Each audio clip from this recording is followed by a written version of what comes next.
morning.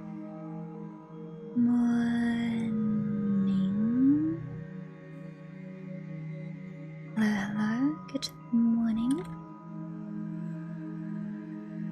Can everyone hear me?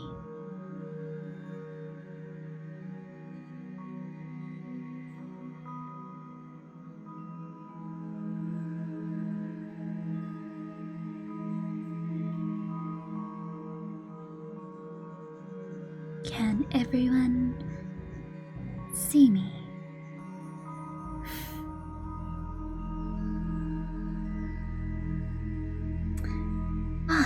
Good morning, friends.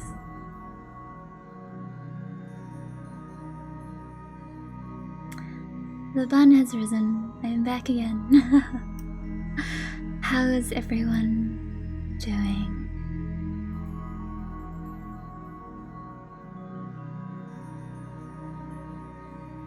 Thanks again for popping by the bun enclosure.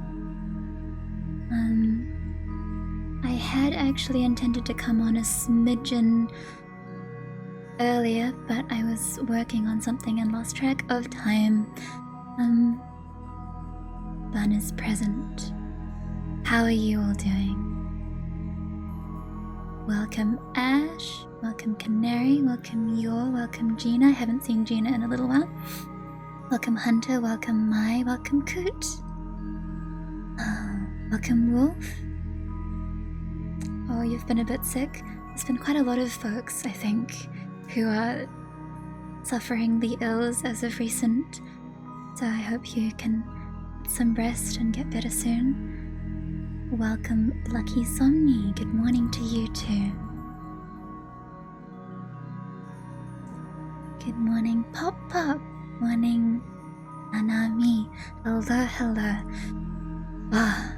Right, Oh my, Snowden. Oh no.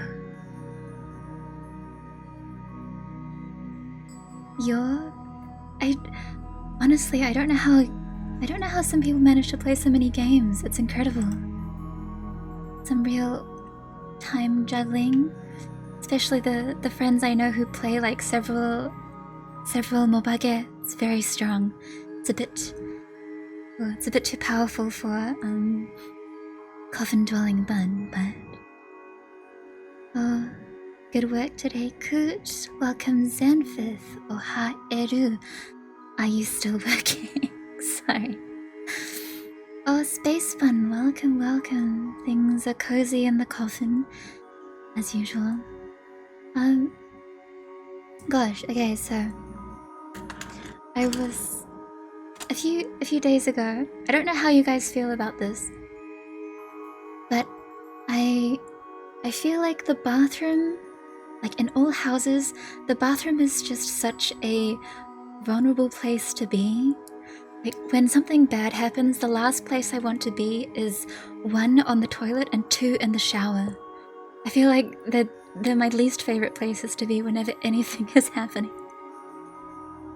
Welcome Haku N. Gosh, I was preparing for sleep, I think a couple of days ago. I was just tidying up in the bathroom, and the way that my bathroom is laid out, there is the place to hang toilet paper is kind of in this obscure corner behind the toilet, and so it's pretty hard for a lot of people to reach. And so I have like a little holder where you can just put 3 stacks of toilet paper, which is where I usually grab it from. And so I was just picking up the top roll, and there was just this big black smudge on it. I could see from the corner of my eye. And I looked down, and then there's this big white-tailed spider just camping on the back of my toilet paper. And so I was like, oh my gosh. The interesting thing about my house is it doesn't I feel like it doesn't have as many daddy long leg spiders, which is also a good thing.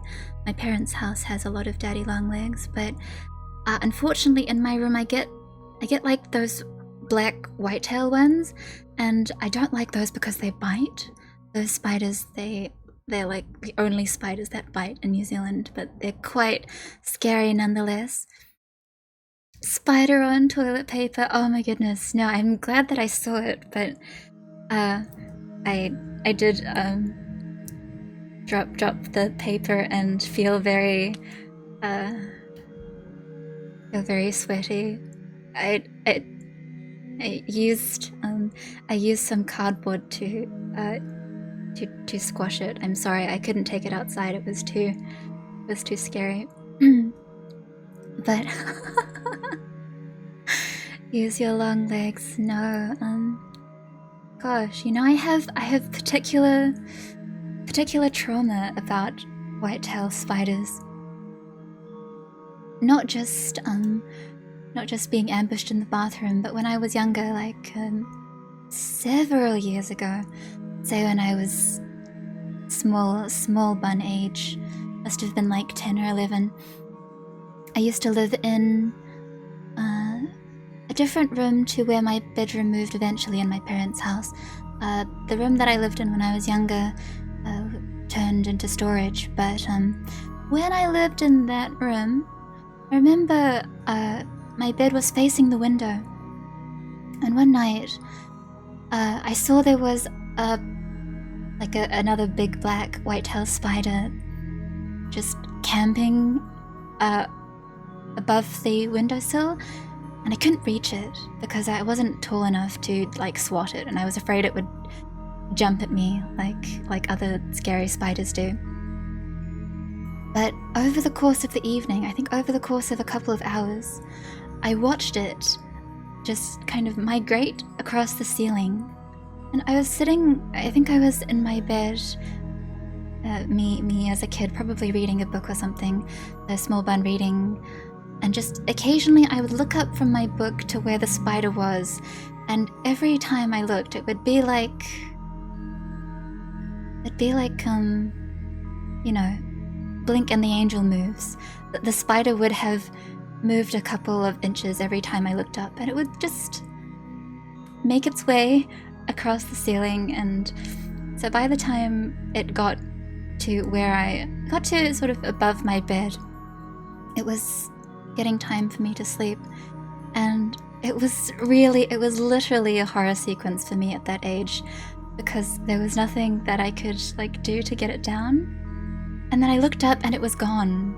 I think that the worst part is when I looked up and I was about to go to sleep and it was not on the ceiling anymore. And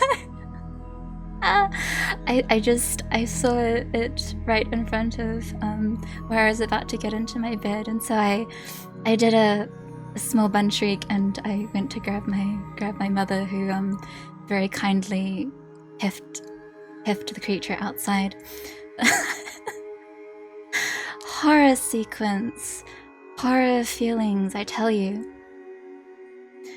But yes, I don't think I've ever been actively bitten by one of those spiders before, but I have nothing but scary horror music memories memories of them. Golly. And sadly, I'm of the habit of killing my bugs. Like, I'll kill my spiders rather than just kindly throwing them outside, although it depends on the spider. It's so scary. And the scariest part is when the spider's not there anymore, and you just have to desperately look around for where it's gone.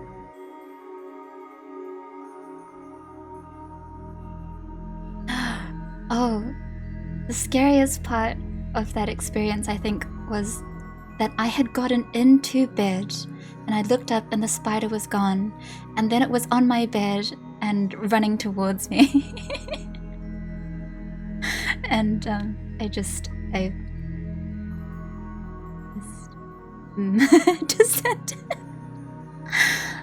oh, the feeling. And I'm sure that this is like a very fanciful, unreasonable thing to think, but when I kill spiders, I always worry that they have family or something that will vow revenge. Will get revenge on me at a later date. Am I the only one who feels that way?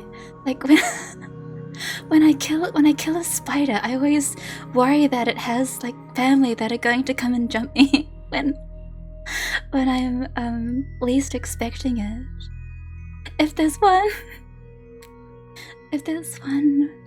there's probably another one, right? Sweaty times. Anyway, excuse me. I came to play a wholesome game with you today. I'm sorry that I didn't spend the last 10 minutes setting up, but instead talking about spiders. Oh. Sick.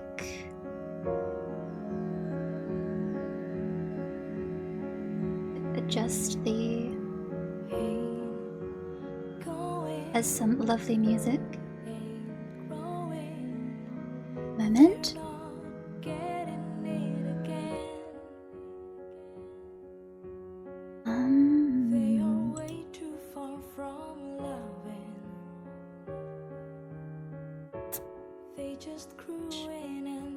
Which one?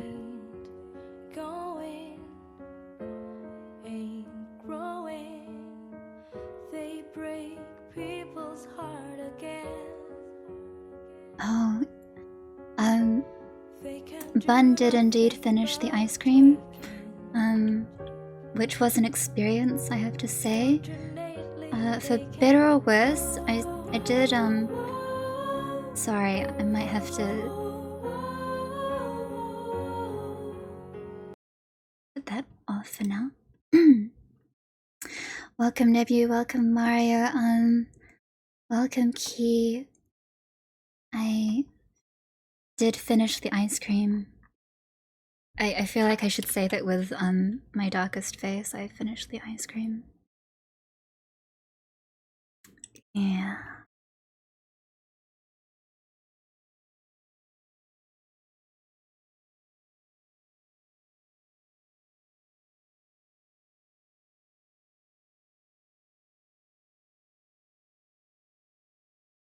Mm-hmm. Bun Y indeed. Was a good idea at the time, but I don't know, I think rather than it being physically difficult, I feel like spiritually I kept wondering to myself, why am I doing this? When did I buy this ice cream? And why did I think it necessary to finish it today? Having all of these thoughts, having kind of an out-of-body experience.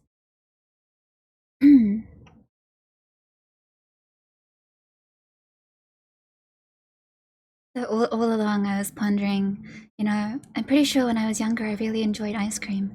When did I stop enjoying ice cream so much? And then thinking, no, I still enjoy ice cream. I think it's just this particular ice cream. Anyway, I think I was losing my mind a little. No, it was fine. It was actually fine. A welcome, Silent. I'm okay. I survived the ice cream. No, it was fine. I think I won't buy that particular ice cream anymore. I'm sure this next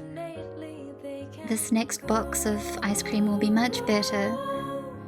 Why do I keep trying to eat it? Why?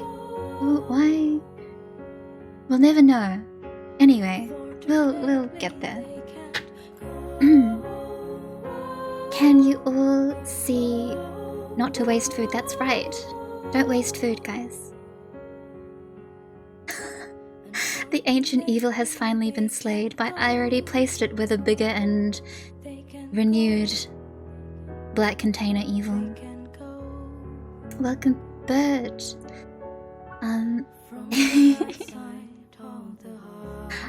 While I play this game, I might have to open chat on my phone or something. But if you don't mind that there is some delay, this is called A Raven Monologue. The game is like a silent comic or something of the sort, I think. Either way, I suspect there's actually no text within the game, so we'll all just be watching it like this. I quits and opens up Twitch on my phone. I'm a real streamer. I'm organized.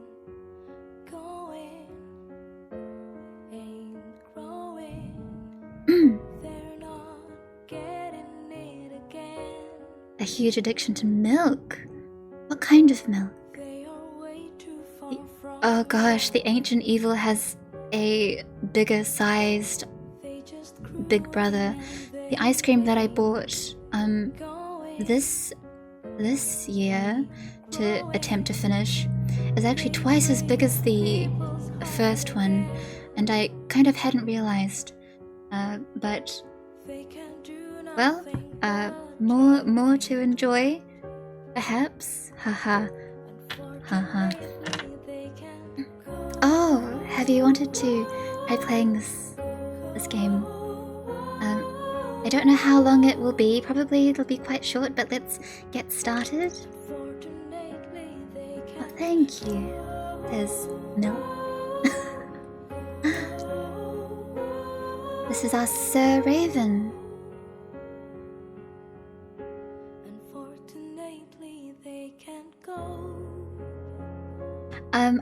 I don't know. As I mentioned, it was a good idea at the time.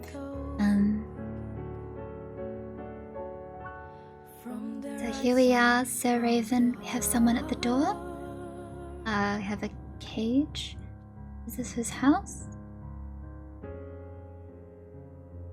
Oh, hello. Flowers. Are these for me? Oh, Jack, thank you very much for the kind words. Bun gets by. Pretty. The art is so lovely. Isn't it? The Raven taking the flowers. I wonder if he's collecting them. Is that a stone? Some sort of rock? Lovely. Oh! Wow. A beautiful place to go for a walk. So Raven's out with rock and flowers. Oh, hello? What's that you've got there? A plant? Props? Are these for me?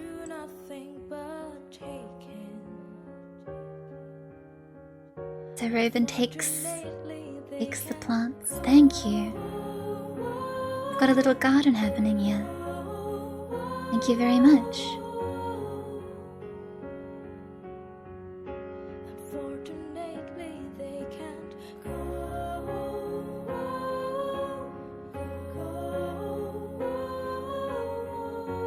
Still out for my walk?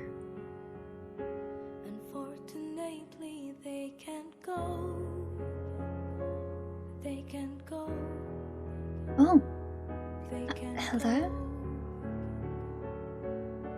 Tree? Wood? You want some wood? Is that... Oh, what are they talking about, I wonder? It does feel like a storybook. I really like the way that this has been illustrated. Oh, are you taking that as well? Wonder what's going on. So, Raven,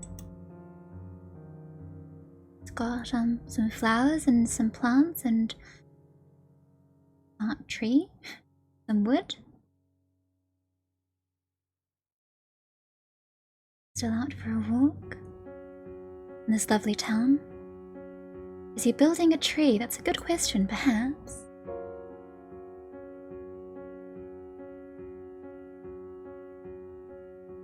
Come to a forest. Oh, hello. See, we have a young guest in the swing. Hello.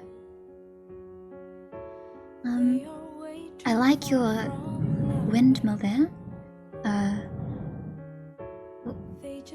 What's that you're talking about, Sir Raven? Me?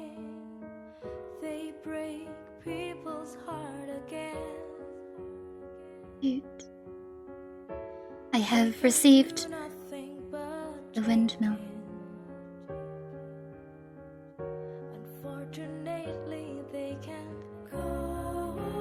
What's on your mind?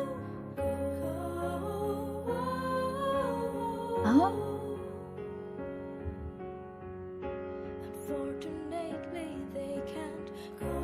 Oh, do I go back?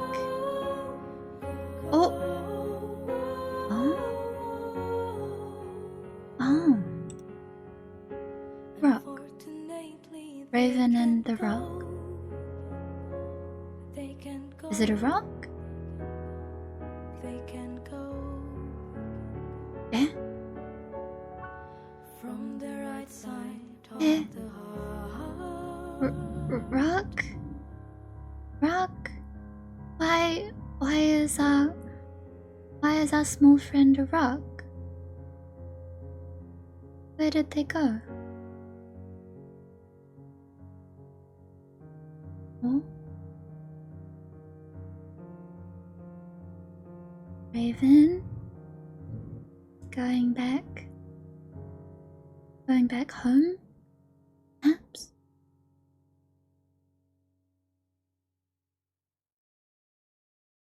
Isn't this town lovely? Eh? Your branches. Why rock? How did you become rock? Did they pass away? Oh.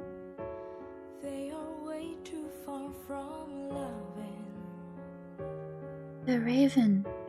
What's going on? Rock.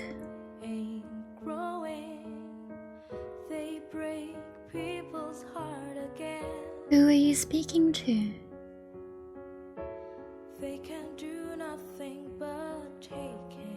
What became of your friends, Sir Raven? Oh no! Look, he's so sad. The world has lost its color.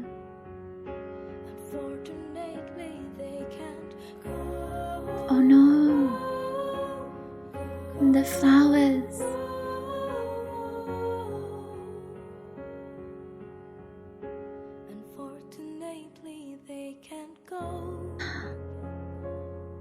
I'm so discouraged. But why are they rocks? They disappeared.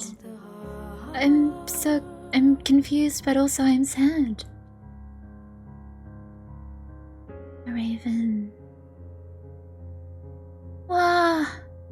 What? Oh.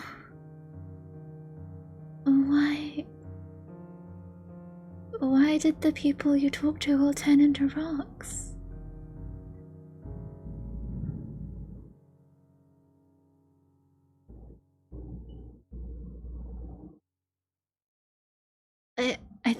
I think that's the end.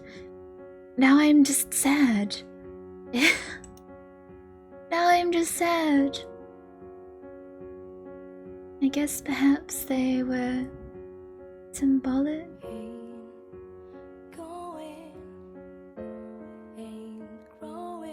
Yeah, I will change tab and visit the site. Okay. So the website on itch.io says, "Dearest Sir Raven, do you still wander around without end, crafting colors under the still and silent, not knowing I'm waiting here alone without a friend? Dearest Sir Raven, when you are around, would you mind to stop by? Just a hello, just a moment, to let me savor the memories before our goodbye. Dearest Sir Raven, let us go home, to the place devoid of reality frame, where I shall watch over us, even without a logical form." A Raven Monologue is a short experimental silent story about a raven that does not know how to croak and his relationship with the people in town.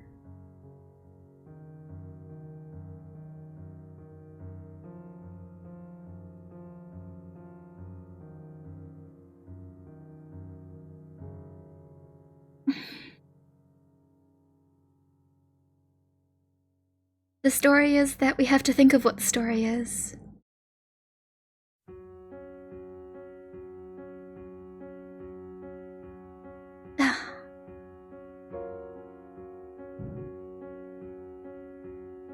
This does feel very lonely. I mean, not to mention the fact that the name of the game is A Raven Monologue. Oh.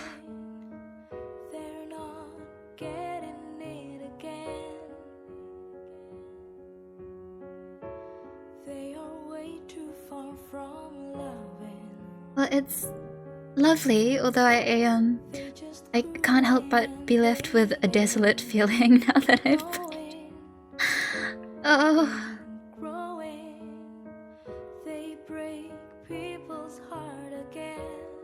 Oh. They can do nothing but take it. I wonder why there's a rock in the birdcage as well.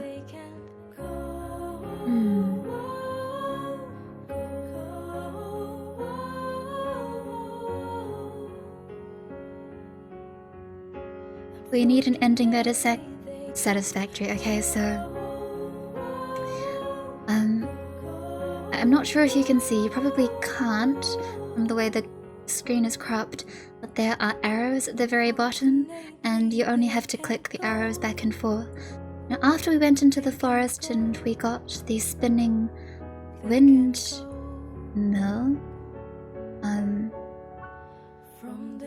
it only had back arrows, so we could only walk back the way we came, which... So, Raven, did you take their souls? Was that the chat? Raven of Death? I'm small-brained, and the meaning is obviously quite deep, and I'm just not getting it, but it is a very beautiful game nonetheless. Maybe he failed to save them. I don't know.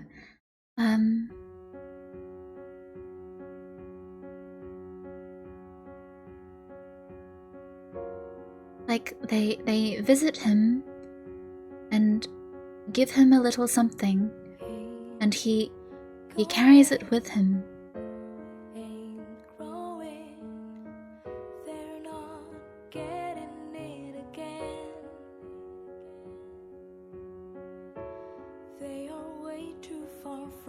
I'm not sure if I'm not sure if taking is the right word. I feel like the things that he carried on his way were given. Given rather than taken. Anyway, a lot to think about. They can do nothing but take it. The visuals are lovely. And I'm not sure why, but I did want to play it and share it with you guys. It did end up being exceedingly short, but if it made you think, or if you enjoyed it, perhaps you can check it out.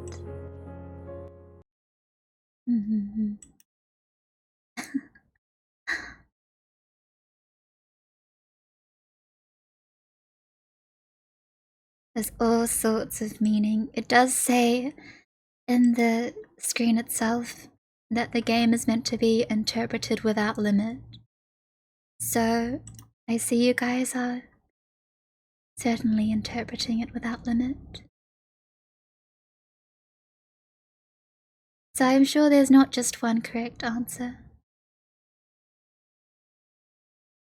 It's fascinating though. Very thoughtful. I feel a bit like crying. Oh. I don't know, I'm too small-brained. I guess I feel the same there. I just think it's pretty. Pretty and also lovely. Every answer is probably correct. You need more context, so do I, so do we all, but there just isn't any. We have to make the most of what we did get.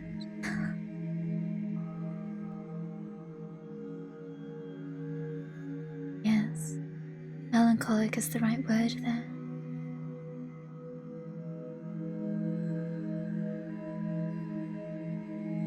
Often hello. I did have a toss through, have a small toss through some Itch.io bundle games. I am notorious for starting and not finishing things, or just not playing anything that I find too hard, which is almost everything on the list. But I do like peeking into stories like this and having them tickle my brain a bit. There is no more Wheel of Gratitude. The Wheel of Gratitude is quite closed. I think so. A short story can be impactful and give lots of thought.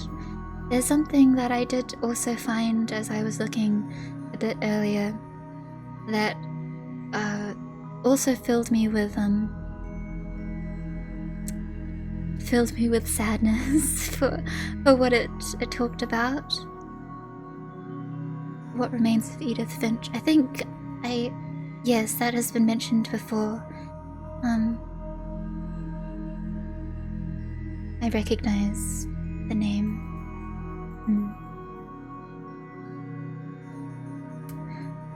Yoga Night Zero, welcome. Not small. It's my head. Gosh.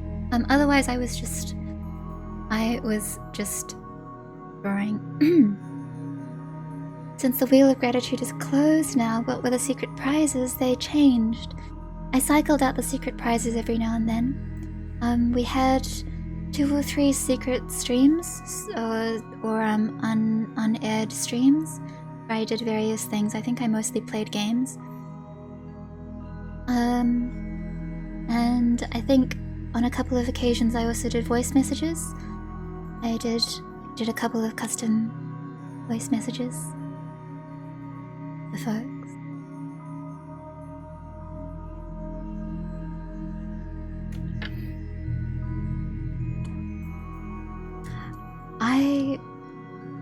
I know that I'm very guilty of doing this, but I might just go back to drawing since I got started.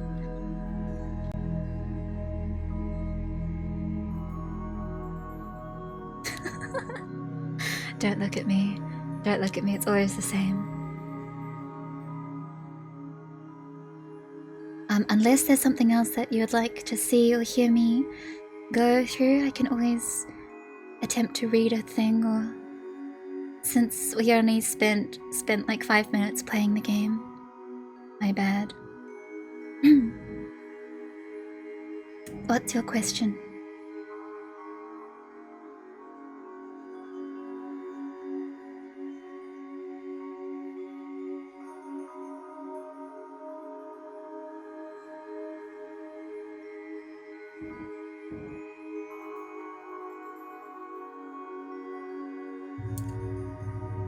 Move a tent?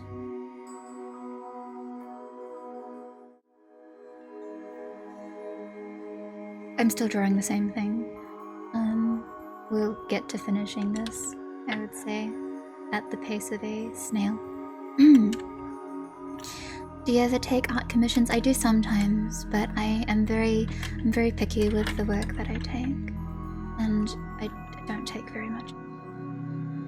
But I would definitely be wrong to say that I don't ever, but I would also probably append that if you are hoping for work from me, you should keep your expectations low. Oh, hello. Hello, welcome. I may or may not have been lamenting over this in stream, but yes. So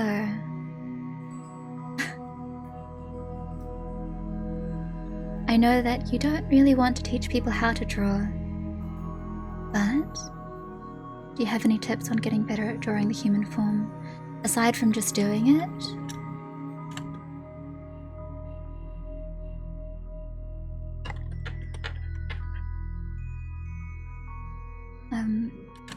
Watch, observe, do studies. Since that's like a very foundational thing and not really anything to do with style or personal flair, I think that the road to improving something like that is it's quite standardized. If you want to get better at doing something, you must do it repetitively and learn the more you do. Studies are called studies after all.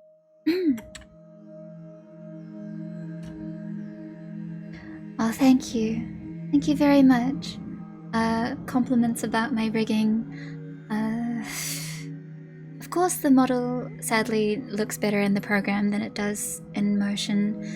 I did try to find out what made it so laggy, but I think that this is as good as it's going to get.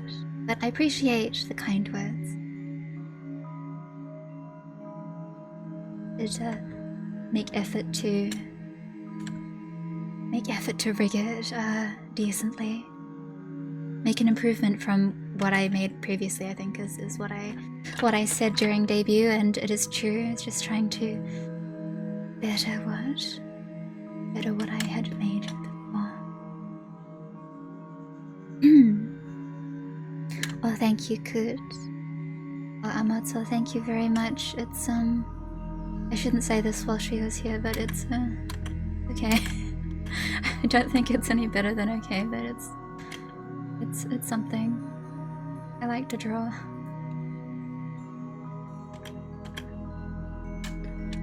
I keep thinking I'm just going to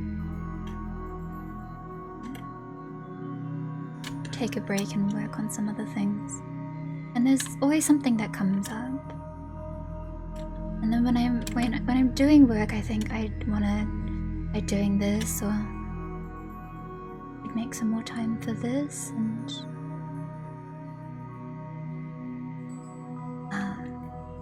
anyway, you know, the time-old enemy,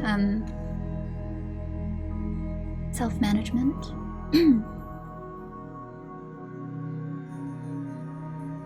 The hand I'm drawing with on the screen is I'm sure I can find the link, or I can find it somewhere, but it's called Spud Arm and Spud Tablet. What it consists of is like a number of overlaying PNG files that are rigged to follow a screen of tracking, and so my tablet pen is being tracked, and a hand is following it, and so you can see me drawing as if I was using a screen tablet, which I'm not, but you can just kindly immerse yourself and pretend that I am. Thank you for the kind words about my rig. Caused me endless strife. It's not that I don't enjoy actually using Live 2D, it's because it fiercely dislikes my computer. I mean, on top of being a JavaScript program, Live 2D doesn't like my processor. It eats my memory, it eats a lot of my computer functions, and then it spits out my files. And I talked about that horror file deletion episode during the debut stream as well, but that was really something. Live 2D cubism. Guilty, I tell you. It deleted my rigging files as I was moving them over from one folder to another, and I mean, it's my fault for not making a backup of it at that point, but had I wanted to make a backup, that's what I would have been doing anyway, is copying it from one place like to another. So lose-lose situation. But long story short, it was eventually salvaged. And no extra strife there. Scary stuff though. Really the last thing you want after working hard on something that no one has seen is for the end product to disappear before anyone gets to see it. Welcome, Ronnie. Once again, I'm drawing same thing. But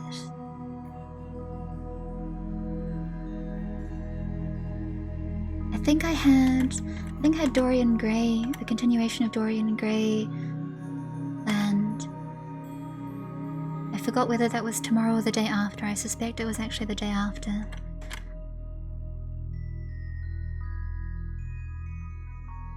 Even though my voice is frog, I will be happy to get a wiggle on with Dorian Gray, which has gone completely neglected these recent months.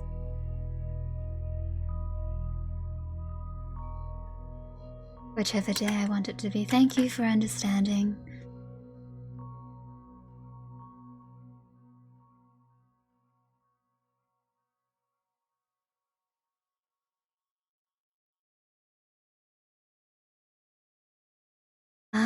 Dorian Gray, a classic of classics. I also uncovered some good old Lovecraft and was reading through those.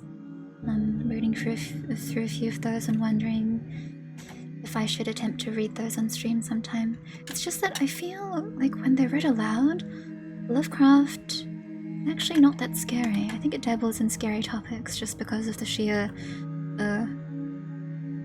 oogly monster nature of the lore. But in terms of actual reading aloud, going through, I couldn't help but feel like it would just be noise to you guys. You'd just be hearing me say words and not really vibing with the Eldritch horrors. Oh, thank you, Silent. Thank you for listening to me read anything.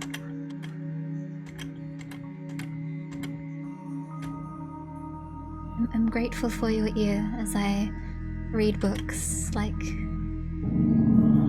Oh, out in the traffic. You love some Lovecraft? Well, I have something open. What do I have open? The Silver Key. How many of you know about Lovecraftian lore? Oh, thank you. I'm glad someone likes listening to me read.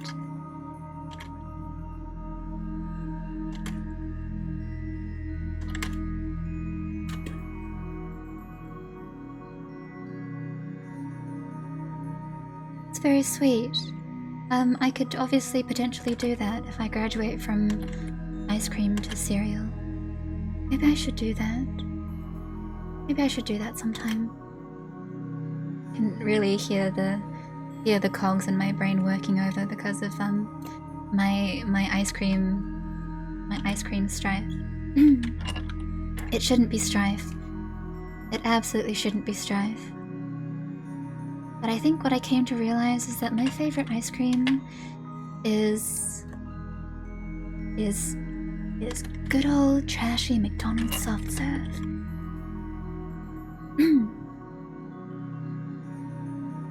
Oh, I see. Oh, the classic Call of Cthulhu games. They're slightly different from the Call of Cthulhu that I often play with pals, but I think it is the pinnacle of nostalgia. Also, I think it's neat. Think it's neat. Insert March meme. I think I'll always like it. I will always like it no matter how much time passes. Arkham Horror. Is that another Cthulhu tabletop thing? Or is that like a video game? I know there is a Call of Cthulhu video game, which I haven't played, but I keep getting distracted. Gosh, you remember that? My Virginia Woolf readings. An author that I appreciate, but who I haven't managed to read a lot of content from. Virginia Woolf.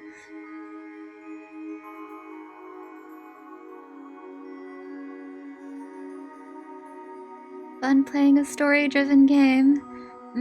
Very rare.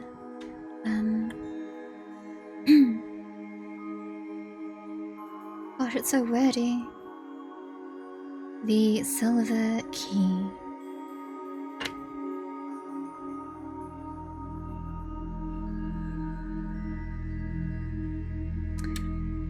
Read Tuesdays with Maury, that's true. And I started to read Dorian Gray, and I believe that we're something like 13 or 14 chapters within. I'm probably wrong because it's been such a long time. But we got quite far, and I think it's actually quite an exciting read, Dorian Gray. It's extremely melodramatic for its time, and I kind of dig it.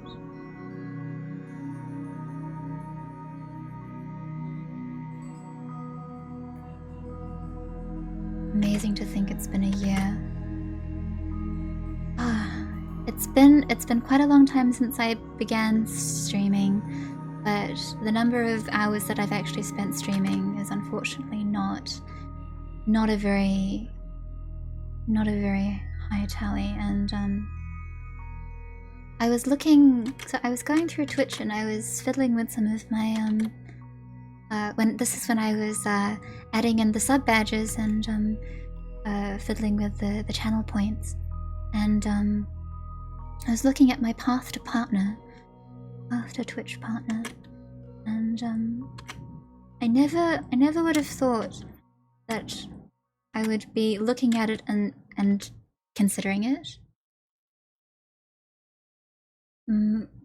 More than anything, it's because I'm not a very good streamer, but looking at path to partner and just distantly thinking about whether or not I could fulfill those kinds of requirements, those kinds of numbers. And genuinely speaking, I probably can't, but it's kind of a friendly thought. Well, that's very kind.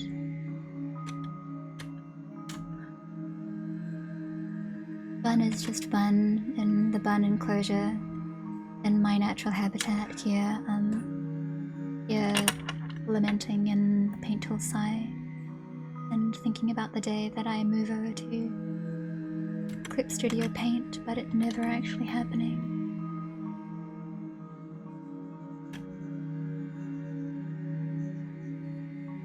I'm glad if you think the badges are okay. they're just flowers. They're flower petals. And you know, it's once again just another little bundle or add-on. It's all for fun.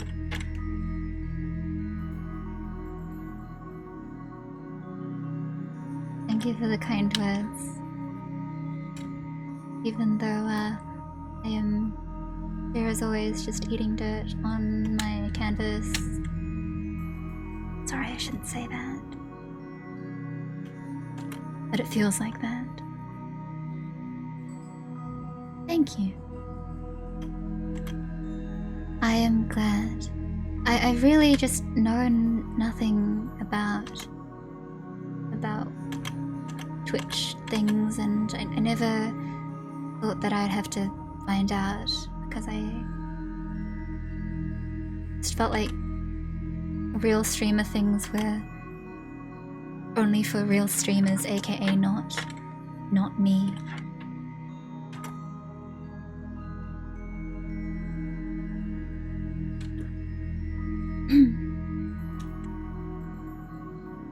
Left hand emotes.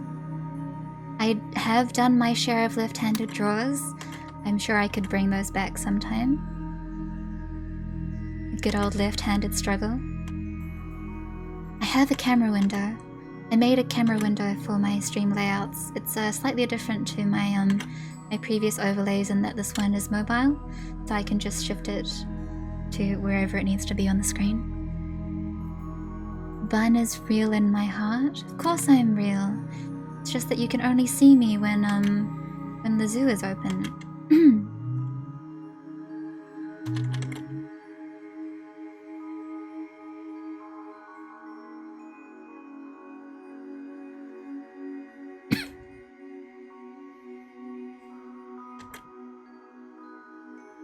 Oh, it's Garland, welcome. How's my drawing? It's terrible. Wait, I shouldn't say that. It's it's going.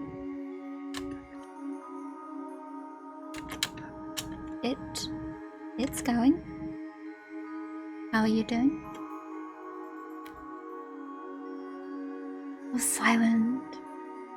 Thank you for listening to my reads, and even saying that you've listened to my reads. I genuinely feel like it's not that interesting thing, not that interesting a thing to do, but I'm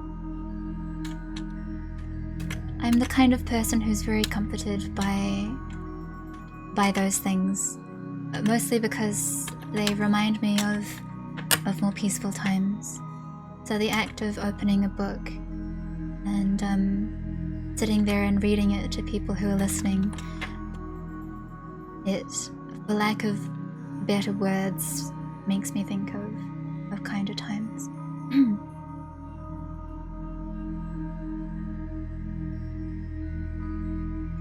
Well, thank you for the comments on my spud arm. Let's get a look at my spud arm. My hand, my spud hand, and my pen.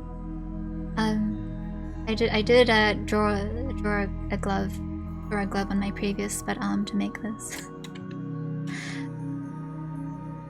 It'll do. I'm glad if you find my streams calming. I think it's nice to just chat and do things. I do have to head off in a tick, but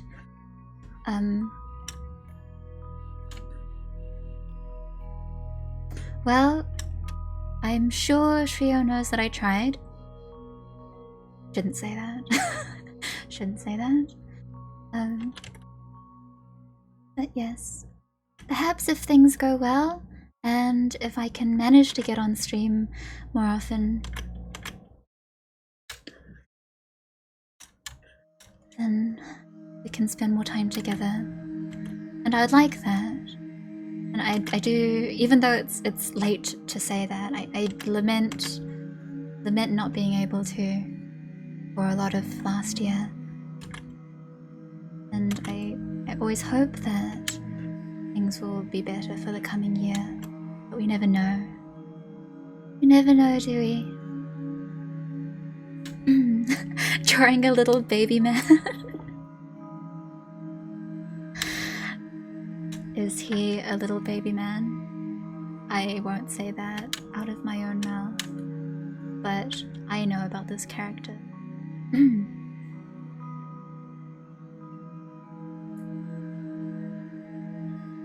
Thanks for seeing me.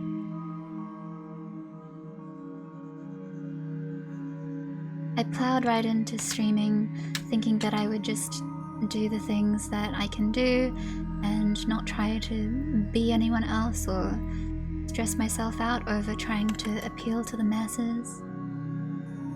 But it is, of course, still an insecurity if you're going to put yourself out there.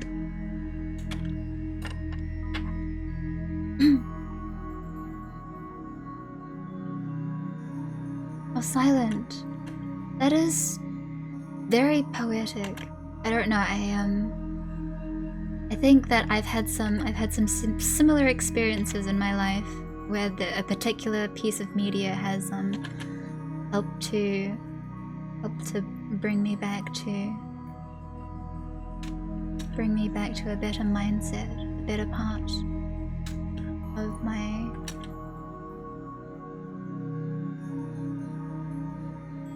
myself and my well-being.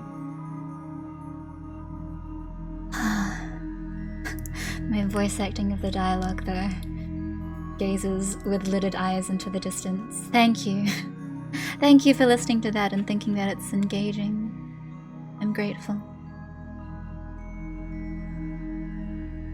Last year got plagued by various issues.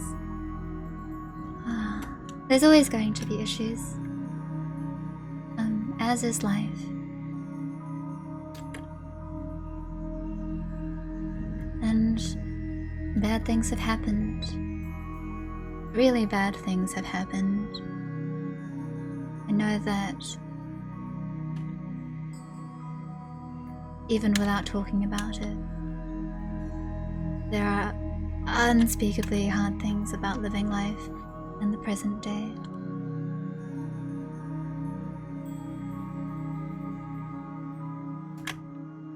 If there's any place that you can find reprieve from that is good. Thank you for the bun stretch redeem, cozy bun.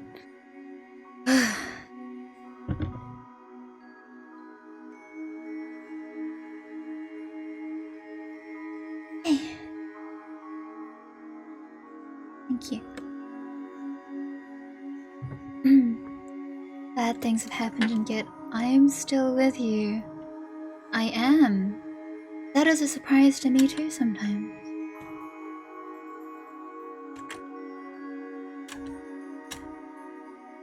But I'm still here, drawing my chokes.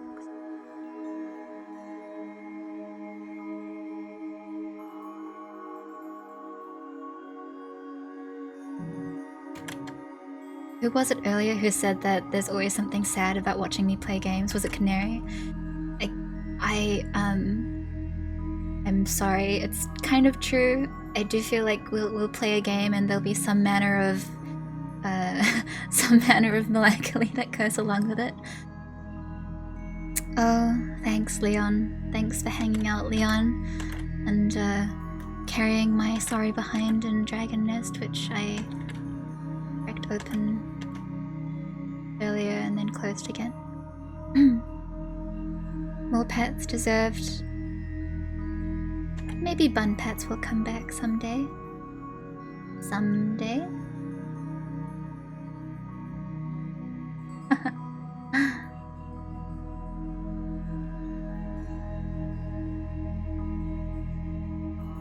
We should strive to do our best. But people cannot always do their best. So,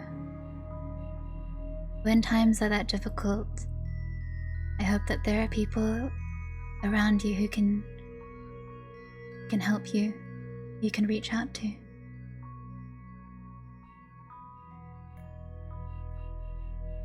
Oh, We must accept finite disappointment, but never lose infinite hope.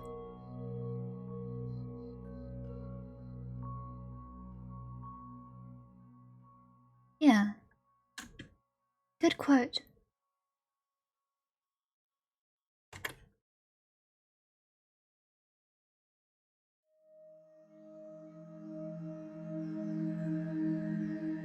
I think it's a peaceful day if I can come on stream and talk about the spiders in my bathroom or the strawberries growing in my garden.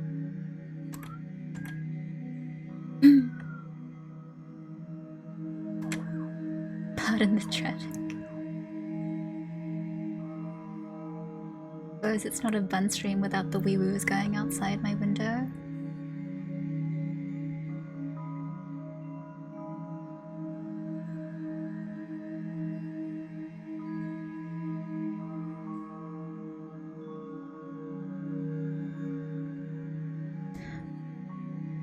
Welcome, Athos.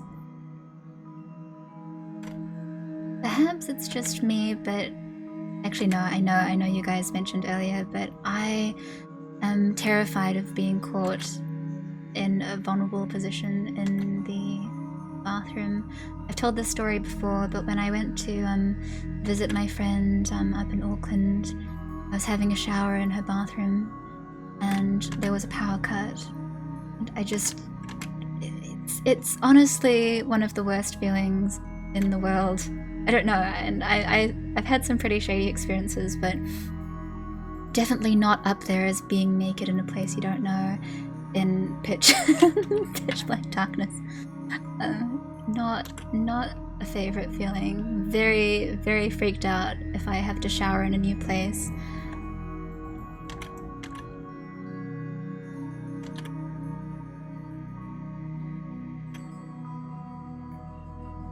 Just a personal ongoing fear.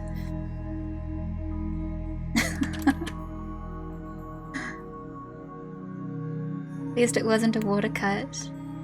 Yes, it was okay because I was with friends and they all like collectively came flying to the bathroom door and they were like, oh my god, Bun's in the shower. But this was okay. Everything was a-okay.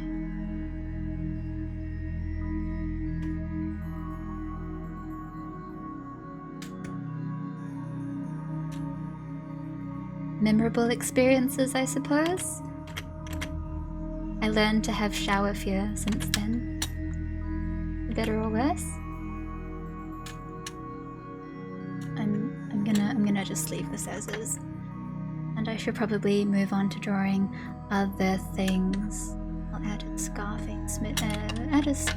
smidgely.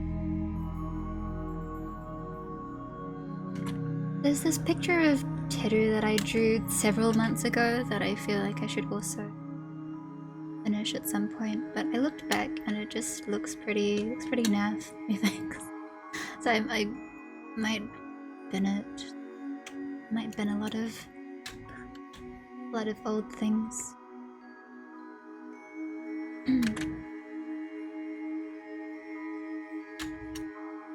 Noodle. Still out there existing.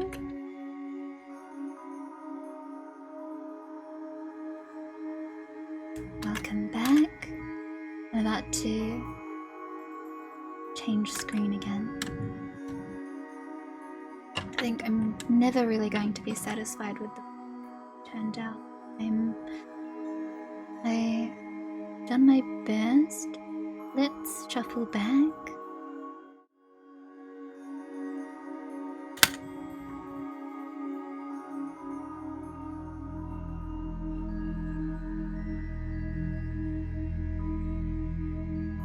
Most of the fears I had as a kid, I forced myself to confront. Gosh. Oh. Hello, bot.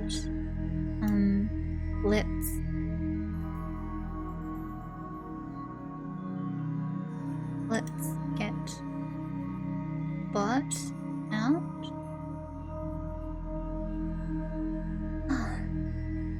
Anyway.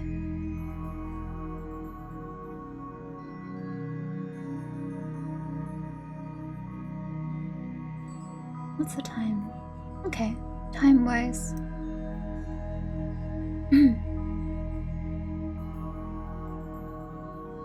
I can smite the bots myself now. I can pull out the evil eyes.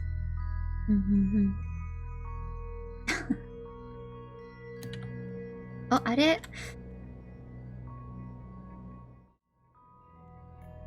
Pardon, I keep accidentally shifting screen. I'm so I'm so guilty of doing this. My wealth of scenarios crawling around in the background. Oh. You won't see this one though. I've already played it. Apologies, friends.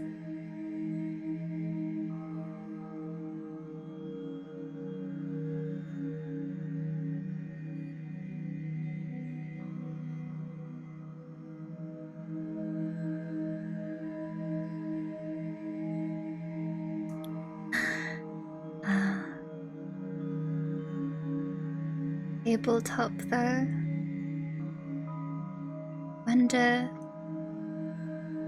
I wonder what I would even schedule next. I should do a Bun original or something a bit more tried and true.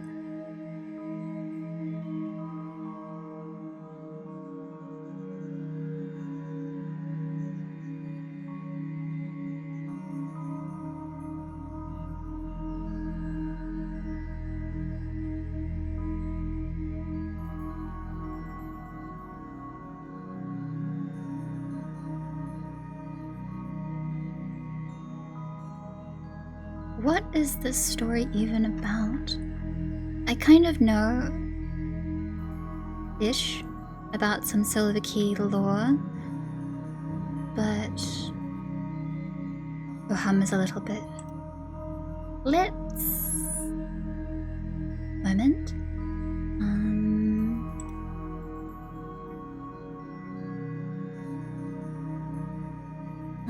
The Silver Key. Can read some of this and see what you think. But think be good with some sort of slightly unsettling background music. Wonder if I have anything spooky on hand. Scratches my chin and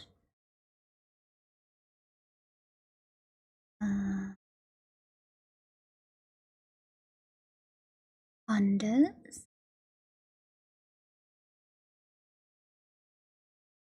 Story buns has transformed into horror buns. Not at all. Just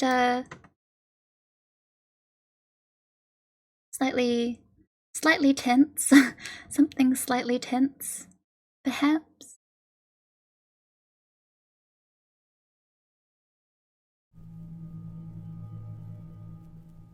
Unsettling.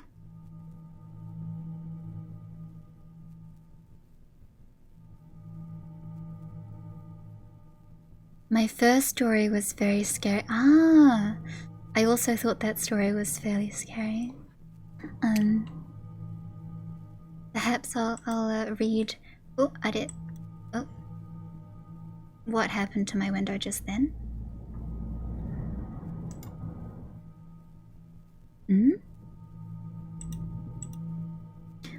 Having some bun scuff.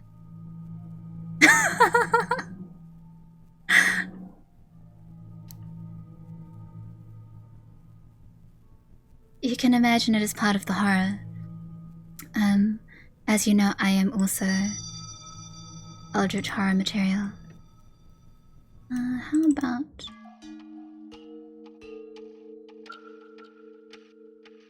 trying to toss through my slightly spook background music. Not this one. It's a bit too much.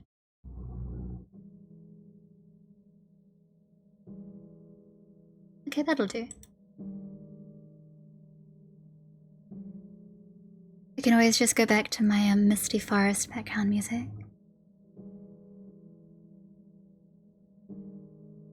Oh, good nighty bird. So the story is called The Silver Key, and it's by the good old H.P. Lovecraft. This was written in 1926 and published in a series called Weird Tales. Oops, I'm doing the bun warp again.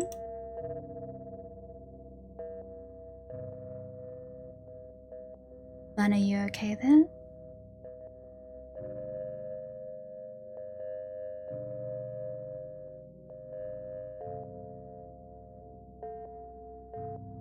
Is everyone still able to see me?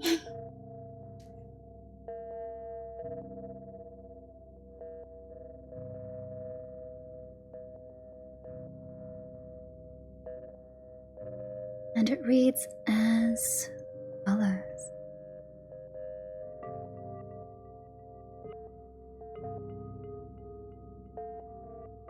When Randolph Carter was 30, he lost the key of the Gate of Dreams.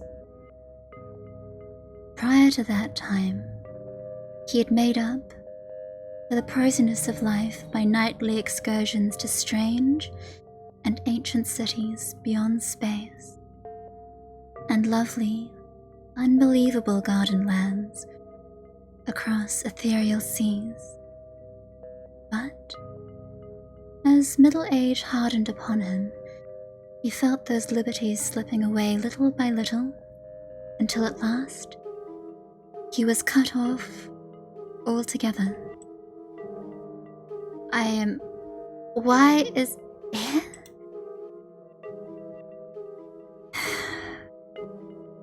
Okay, I'm having some real Eldritch Horror vibes right now.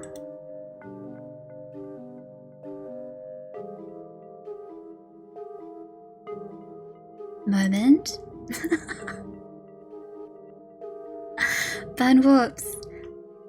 I'm doing it. I'm warping live. Apologies. No more could his galleys sail up the river or Kronos, past the gilded spires of Thran, or his elephant caravans tramp through perfumed jungles and Cled, where forgotten palaces with veined ivory columns sleep, lovely and unbroken under the moon.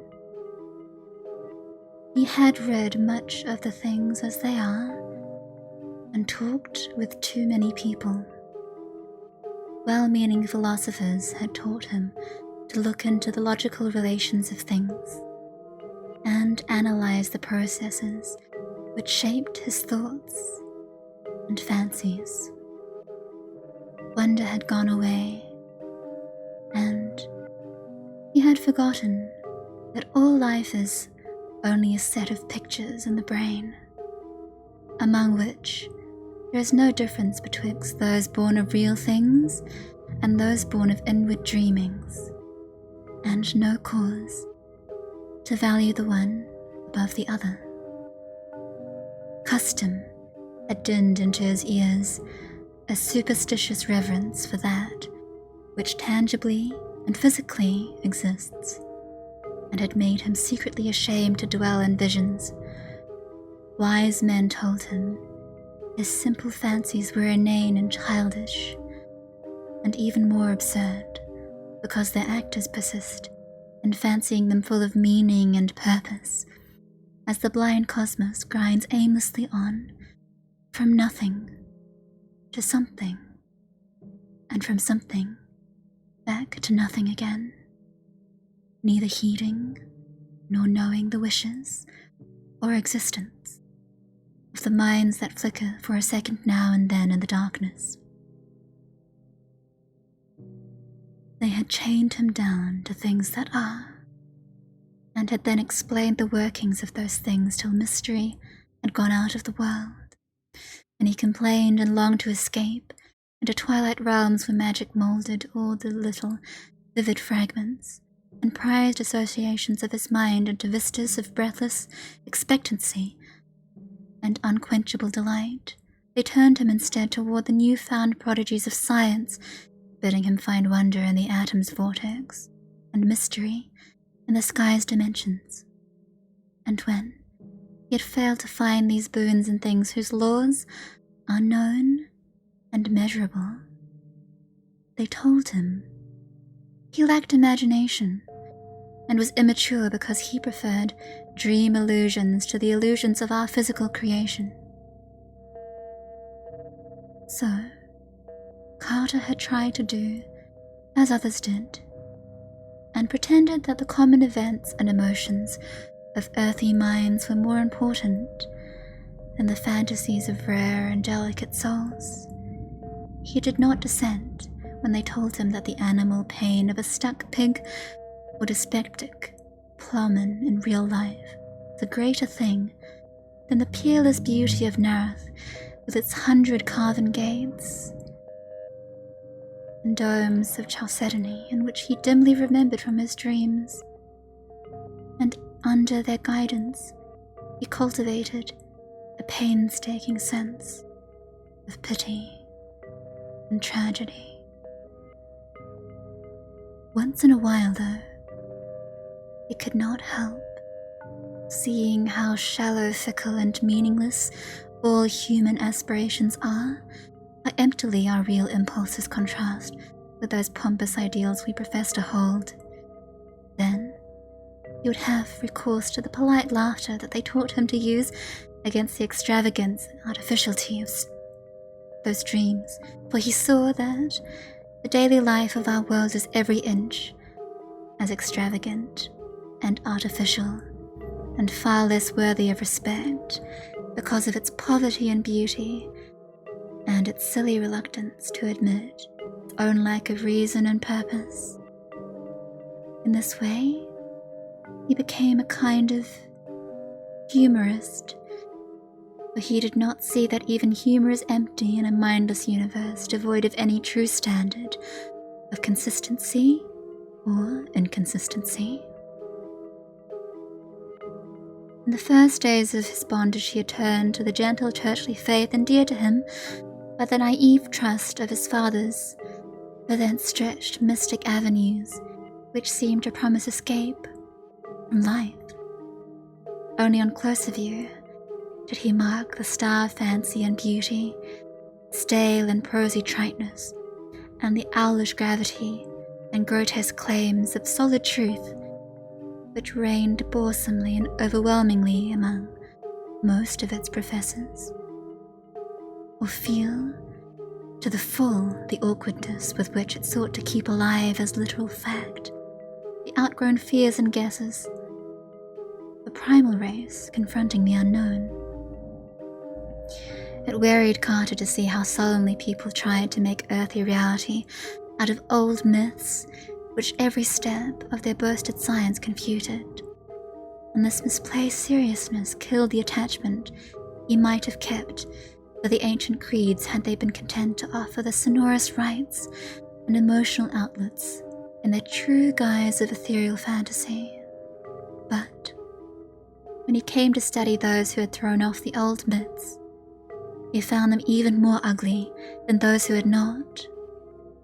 They did not know that beauty lies in harmony, and that loveliness of life has no standard amidst an aimless cosmos, save only its harmony with the dreams and the feelings which have gone before and blindly molded our little spheres out of the rest of chaos.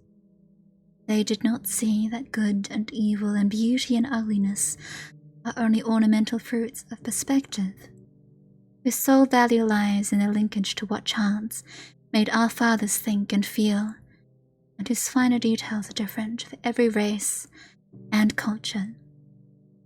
Instead,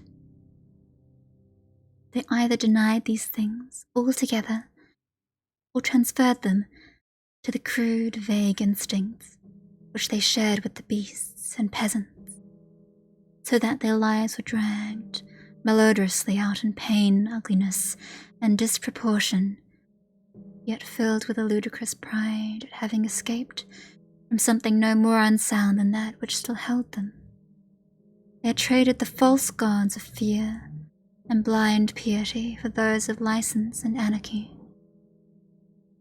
Carter did not taste deeply of these modern freedoms, for their cheapness and squalor sickened his spirit, loving beauty alone, while his reason rebelled at the flimsy logic with which their champions tried to gild brute impulse with a sacredness stripped from the idols they had discarded.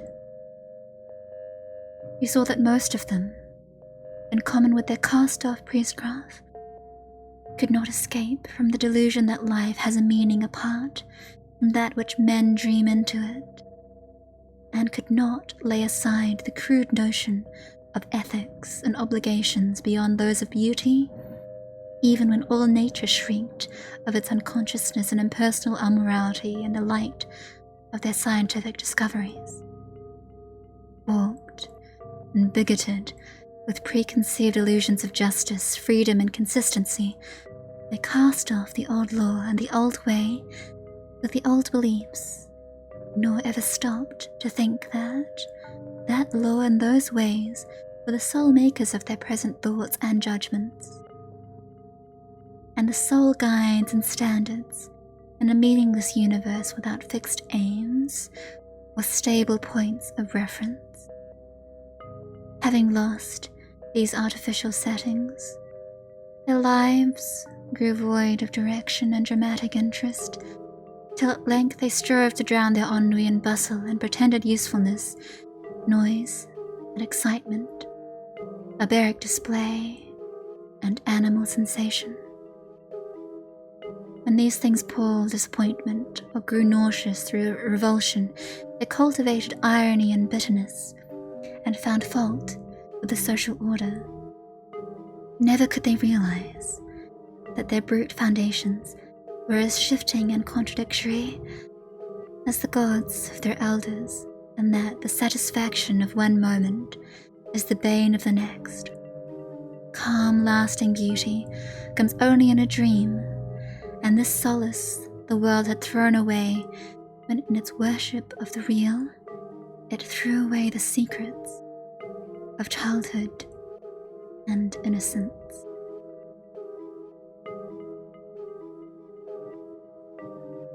Why is this so long? I feel like this is kind of... I've read through like a third of what's happening, and it's...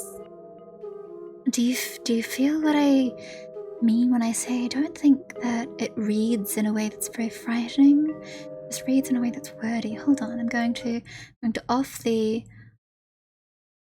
spooky and go back to, yeah, it's Lovecraft. But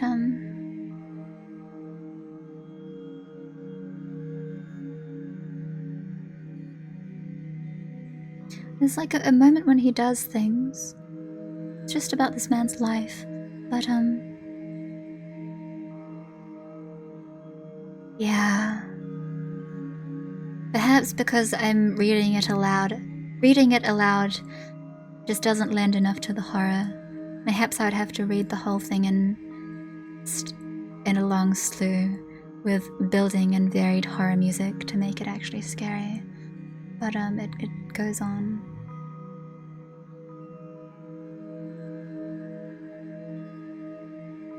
I'm interested in the kind of interested in Lovecraft's writing, but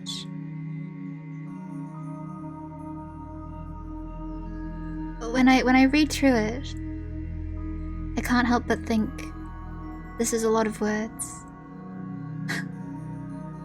My brain is too small.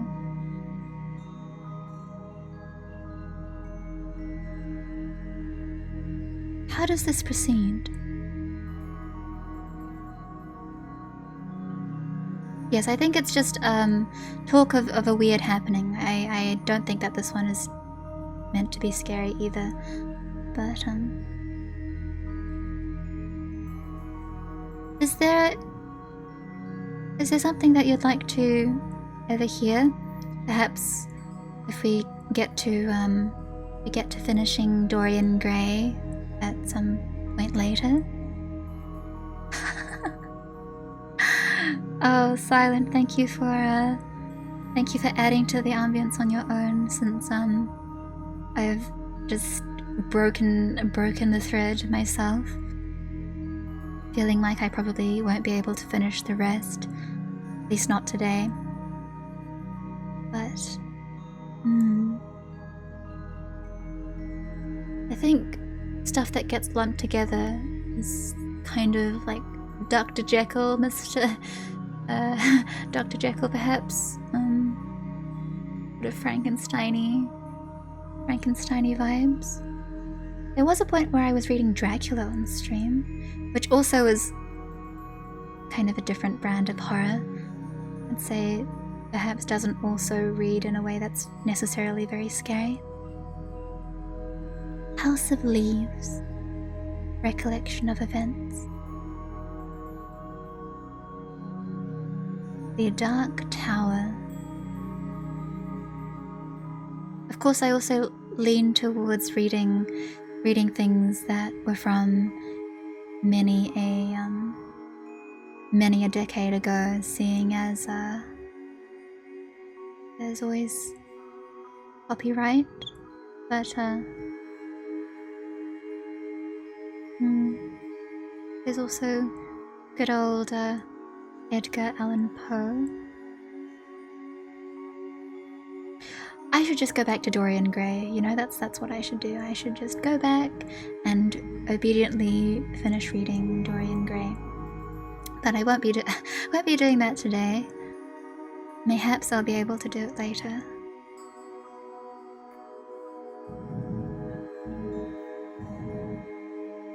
Thank you for listening anyway.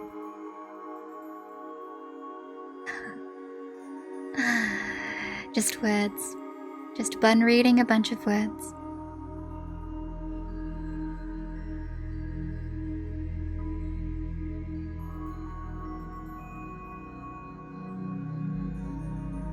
Thanks.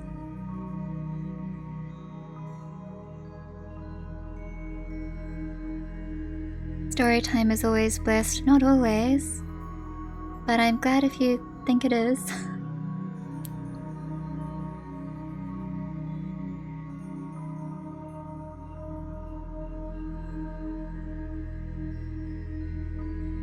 Thank you. Anyway, what else was planned? Always the same things, really. Bun scroll, Bun dragon nest, Bun read a thing, Bun plays some unsuspecting game from Ichio. Sounds about right. I'm not sure. Yeah, I think after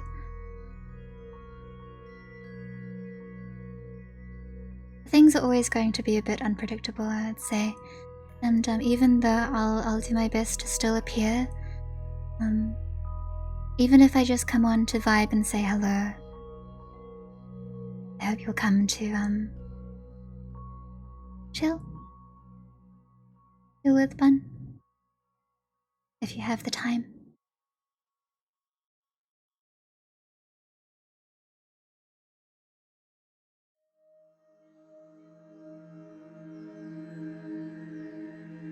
I'll pick something. I'll pick something to draw that's a bit different. Either I'll be finishing some of my not forgotten, not abandoned designs. Emphasis on not. Or perhaps some OCs. My lovely friend T. Cuppity, I was talking to her about what she might want to see from me in the future, just because I care a lot about what she thinks, and if there is something that she'd like to see me doing or producing, then I would like to add it to the list. But Bun mystery box. It's not much of a mystery. I only do the same 5 things over and over again. I'm glad if you have fun chilling in the forest though with the fog and with my evil roots and evil tree.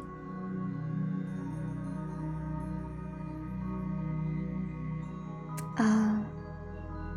Well, thank you for coming along. I'm glad if you find it peaceful and cozy. I thought you streamed on YouTube. I used to, more often. The truth is that I got lazy to keep switching out keys, and eventually I stuck to Twitch. I think, though, that for some tabletop, I will go back to YouTube. Perhaps. Oh, Sherman, welcome, sir. Does my scar hurt? Not often.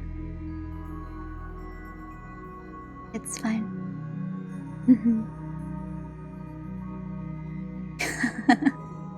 That's right.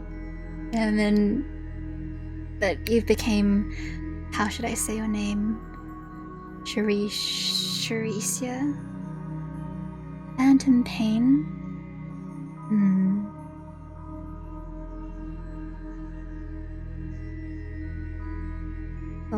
Thoughtful pause. Do you do commissions for overlays? You already asked me this and the answer is no, I'm sorry, I do not. I know. It's good to see you though. As you can tell, the stream has changed in shape since the last time you came, I would say. You keep hoping it'll be yes, no. No, I'm sorry. I don't do that sort of commission. I suppose since I primarily consider myself an illustrator, but I do design work for myself.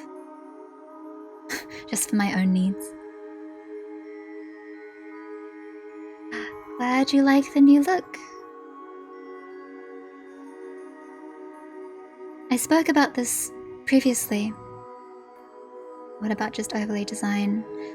I spoke about this previously. I do speak about it every now and then, but when it comes to commissions, when it comes to accepting work, I do it very seldom. I pick up just the occasional inquiry, and it's usually for something that I care about in particular. You can recommend Sol, but Sol and Pengu are super booked. Everyone wants them, so they'll be occupied forever, methinks. It's always worth trying though, but at least they're taking.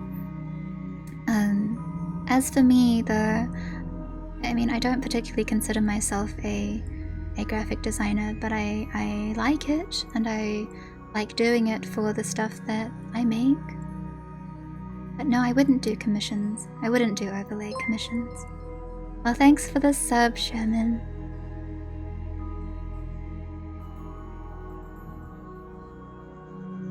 But I appreciate if you like my overlays. Perhaps this is kind of a heady thing to say, but you know, I do have friends who make graphics, on like quite a professional level. And of course, if I wanted to reach out to them to do work, even if it took them a while to get around to me, I'm sure that they'd be willing. But for me, I made my model and my design and my overlays myself, because I think that if I want to meet my own needs, it's probably got to be made by me. And I wanted something quite particular. Well, thank you.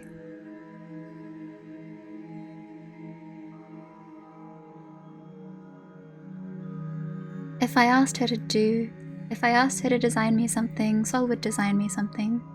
I know that. Because she is very kind, but I don't want to take advantage of that because she's very busy.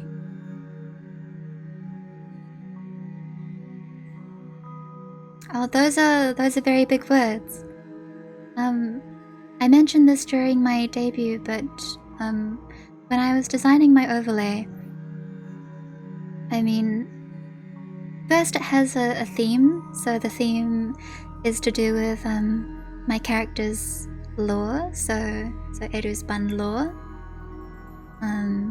It's set in a forest, so the forest is drawn by me, and it also features some assets from my previous overlay, which was set in a night garden, so you can see that just here. So this is a piece from my previous overlay, and like, thank you. So, but I also made it so that it would be reminiscent of like a website.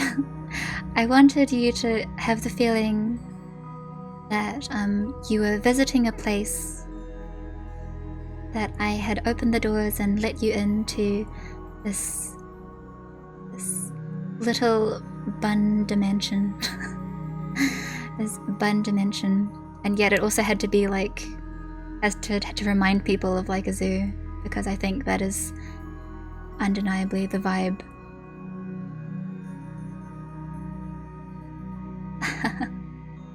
Thank you for saying it's well designed. I put a lot of thought into it. Whether or not it's good is not something that I'll say, but I think it more or less meets my needs, and I think it's okay. I just think it's okay. It's very bun dimensional. Like, but I mean, it also has to play to my strengths, you know?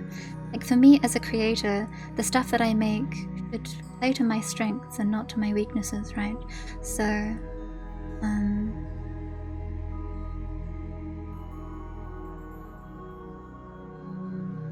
I know you want some kind of resource from me, but everything is like made and created by me. Even if I did have some sort of reference set or anything, you wouldn't really be able to tell, I would say. Welcome, hello. But so the coffin and such. But drawn assets because first and foremost I am an artist, right? So you can see the tree, see the coffin.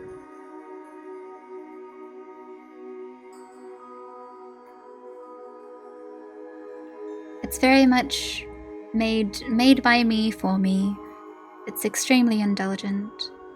I'm glad if you think that I did a good job, but I suppose that even if I hadn't really done a good job, it would still be very me vibes.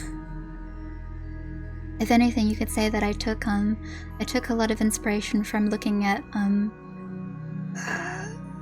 Auckland Zoo's website. Yeah. It's just a good old Wix site. It's a good old Wix site. Thank you. It's personalized to me indeed. Very buncore.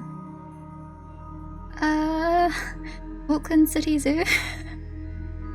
Literal zoo?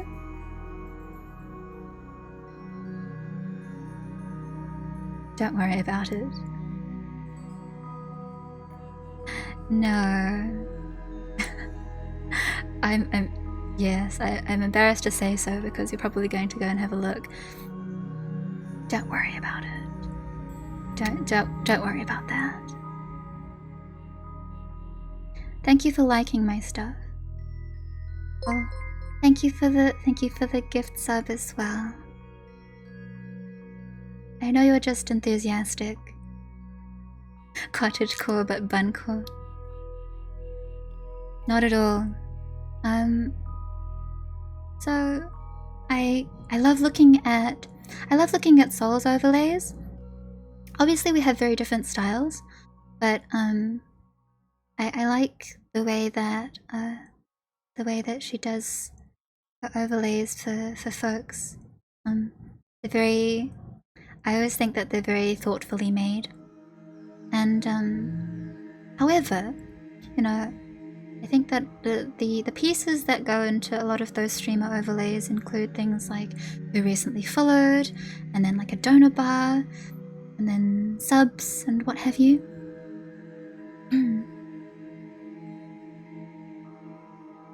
Thank you. I would appreciate if you didn't ask for commissions. But the fact that you're asking it all tells me that you like it. So the sentiment is appreciated. I'm sorry that I don't take that sort of commission.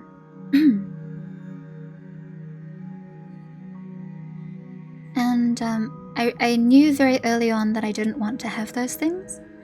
I think I knew quite early on that I wasn't really concerned about having that sort of decoration. Mayhaps because I wanted to discourage people from donating.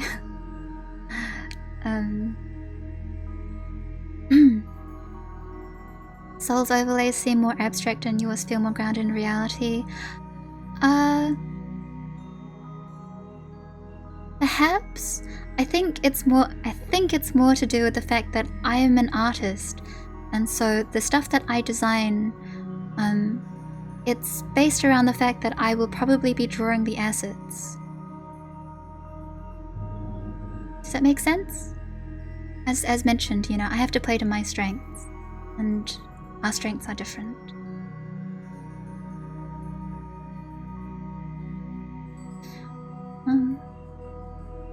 I have various design thoughts though. I think it's a fascinating area to be. Like when I think about designing things like for tabletop, like doing things to promote, or yeah, I think it would be nice to make more stuff. Also yes, Teacuppity on Twitter and also Twitch. You stand bun in this house, Mafia. I mean, I think I keep them pretty simple, but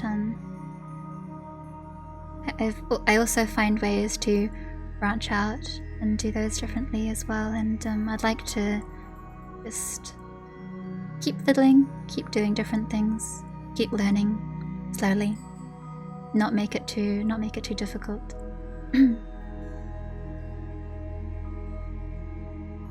Hopefully tabletop is fun. I have I do have a game that I scheduled with my friend for a bit later in the weekend, which I hope will go well. But otherwise I don't have a lot going on. So mayhaps I will reach out to some interested pals to see if they might be willing to play with me at some point. Scratch his chin. Oh, Ash, welcome back. I was just nattering on about design and the bun overlay.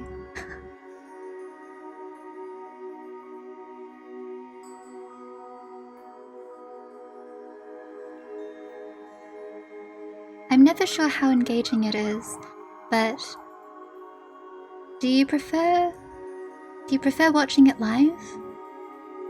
Do you like watching it live versus watching an active record? I can comment with the active record, but if it's live then there's never much engagement, so... Oh, Red! Welcome, Red. And we were just talking about tabletop. Thanks about Red.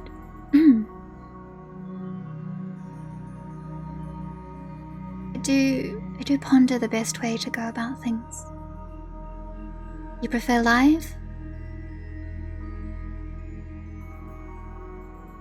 Both are okay. scratch his chin. Fun live, best fun. This is true. You never know what's going to happen in real life, including thinks dismally about the time that my phone went off during the bun law the bun law tabletop scenario. Those are immortalized in my archives.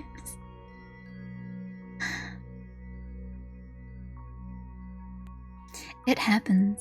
I mean, of course, if this was a thing with any of my friends during playtime, it just wouldn't be a big deal.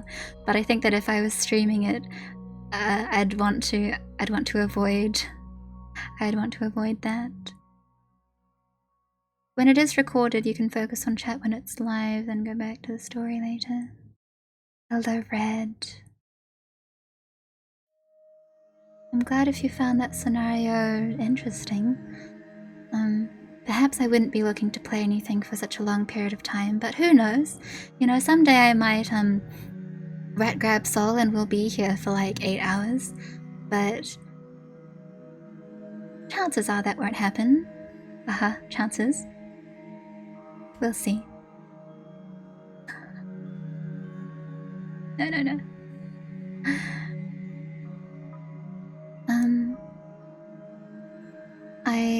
I've mostly been writing shorter scenarios recently, ones that I can pick up and play with folks. You need to see.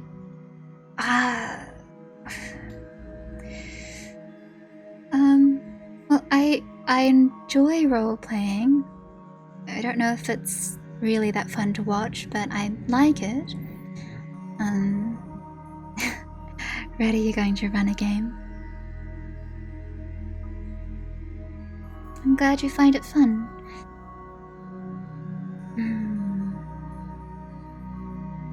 Oh, thanks for coming, Shrio. Sorry for the everything. Take care.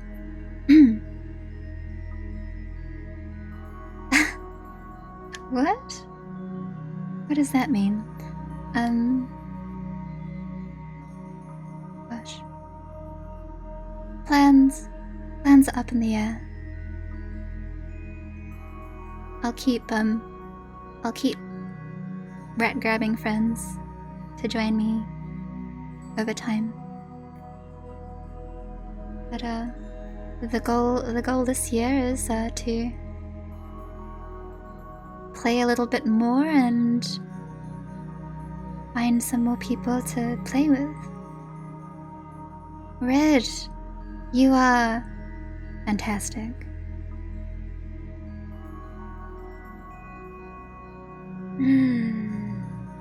Your friend is going to be dealer. It's so nice that your friends will dealer for you.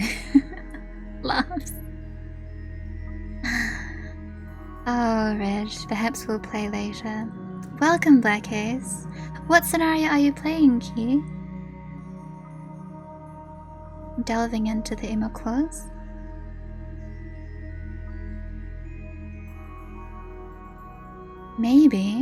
Maybe you'd like to play with me, but no guarantees. You might try it and hate it. But I suppose you'd have to try it first, so. Perhaps someday I'll reach out to not just my friends who are tired of hearing me talk about this incessantly. If you guys want to play games amongst yourselves, then I think that you absolutely should.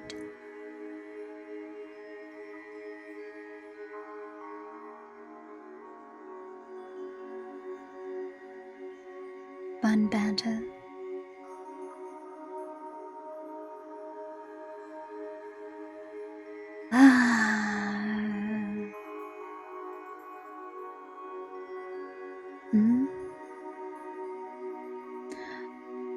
I don't know this one. A murder mystery scenario. Yo, murder mystery. That's really neat. Nice. roleplay is a lot of fun. I also prefer roleplay versus the actual rolling part. This is probably why I will never get to picking up the D&D, but it's nice. I think it's been a good time so far.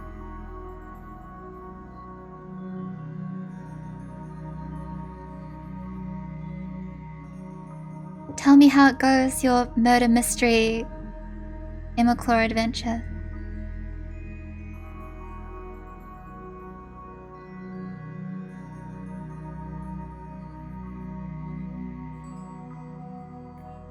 Nice.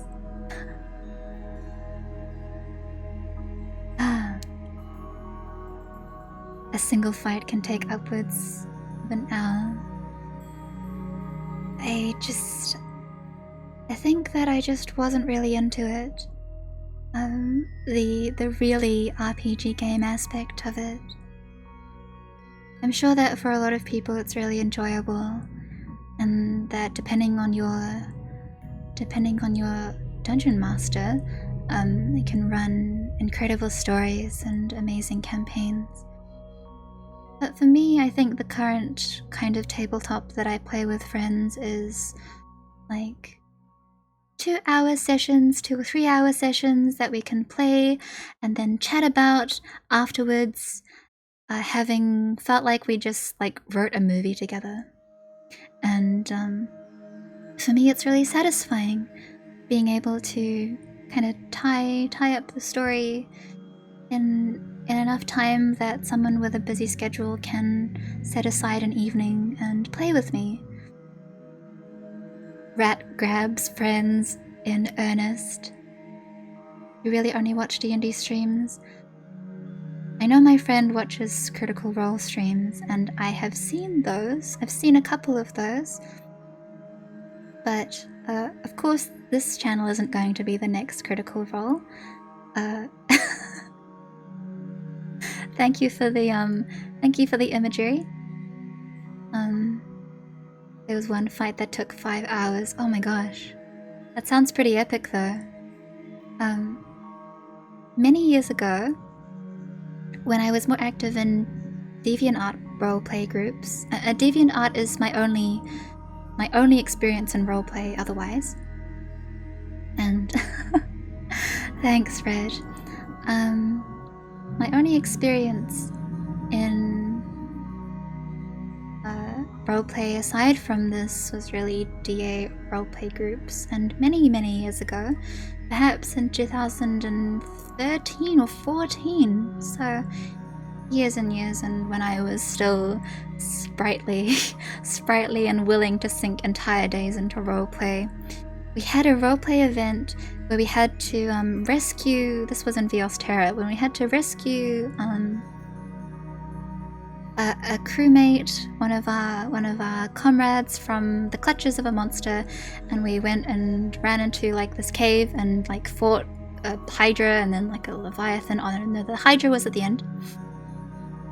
And I thought it was really fun. Like, it was, obviously there were a bunch of us, and we were all bundled together trying to fit in roleplay posts and roll dice for whether or not we got hit, and healers desperately trying to keep everyone alive. And it wasn't very well, like, it wasn't very critically governed, like dice-wise. It was just like roleplay was still the main basis. It was just guided by how many spears you had to eat, etc. And that roleplay lasted like a solid 26 hours.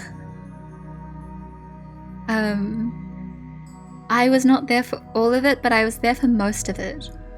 And they started it in the early hours, and so I woke up and I started role playing, and we got in and we role played the entire day. And I think by the end of the day, and the mods to run this, they were switching out, so they were like tag teaming it by shifts about running this dungeon fight thing. And I honestly think that we were all having a really good time, but at the end, it was too exhausting. And when the Hydra just wouldn't die, we all just asked for it to die. Very, very much. Wipes nostalgic tears thinking about it. Those were the days where I could roleplay a literal entire day from morning to night. Gosh.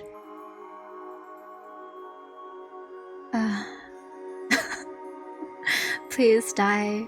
I think what happened was we all like pitched in to do like this really big final attack, and the mod was actually like, you're not done. But then we all wrote and it died. Like there was this long list of just our desperate replies saying that it died. Desperately trying to muscle wrestle canon to reflect our desires to end the battle. I mean, back then, combat I think was less complicated. It was just very wham bam.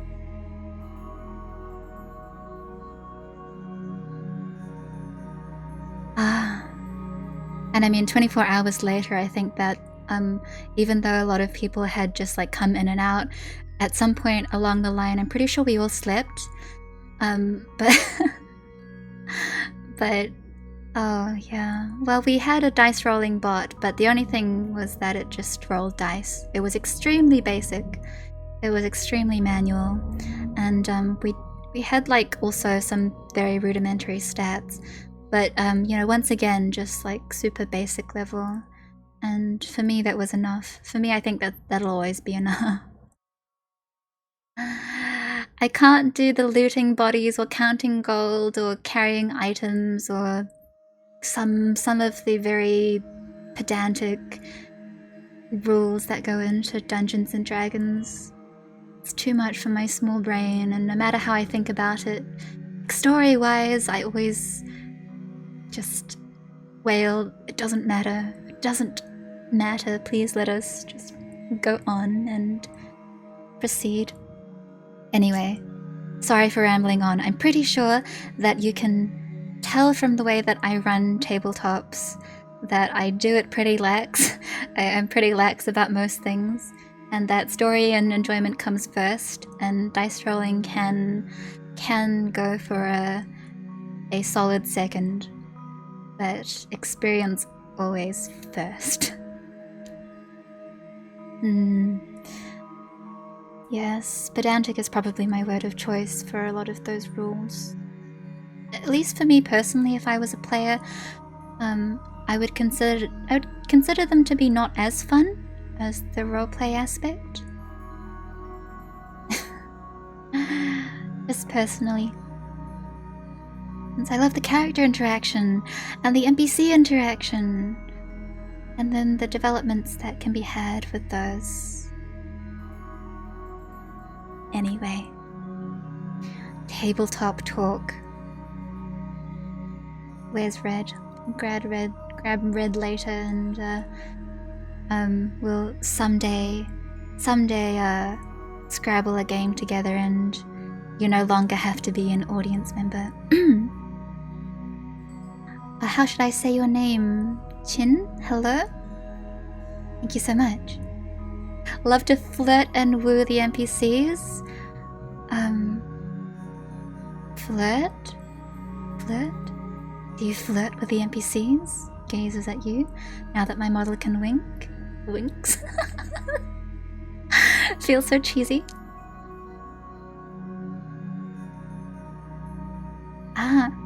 Well, thank you for stopping by. I'm about to